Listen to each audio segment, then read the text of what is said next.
I'll just leave this stuff on. Let me tell you what took place.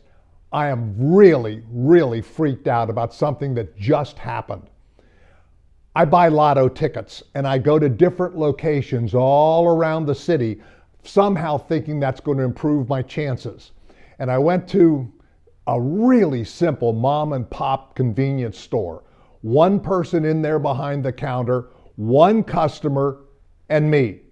I don't think the customer who was there knew that I was in the store. He thought it was just himself and the clerk. The customer was Santa Claus with the bag over his shoulder. I'm watching this whole thing play itself out. Look, I've always known that Santa Claus is a grifter, taking kickbacks from companies like Sony PlayStation and Legos and Samsung TVs and for stupid husbands who can't buy sensitive gifts from vacuum cleaner companies when the husbands want to give the wife something for Christmas and make a point at the same time. So I've known that, and that's what's called the long con. That's what I thought Santa confined himself to. Today I find out that Santa Claus also does the short con. And here's what he did with me watching from the corner of the store. He buys a $1.32 pack of M&Ms. He says, "This is what I want." The clerk says it's $1.32. Santa says, "Wait a minute, I've got exact change." And he starts to root around in his big Santa bag. He goes, I know I've got the change. I know I've got the change. The clerk gets a little impatient, even though it's Santa Claus, and says, "Well, you could just give me a big bill if you've got one." And Santa says, "Well, I have a 20. Can you give me change?" The clerk says yes. He hands the clerk his 20, and he gets the change after the $1.32 is deducted. Then Santa says, oh, I do have the exact change. And he gives the clerk $1.32, and he says, "Give me my 20 back."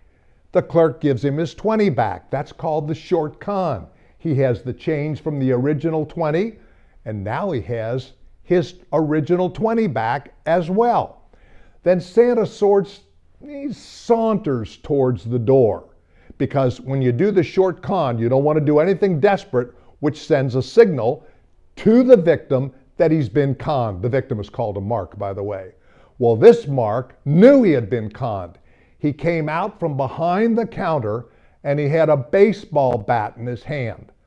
He turned the bat around so that the fat end is sticking out like a lance, and he comes around to the front of Santa before Santa can get out the door, and he thrusts the fat end into Santa's fat tummy, and Santa goes down like a bag of sand. Well, he goes down like a bag of Santa Claus toys.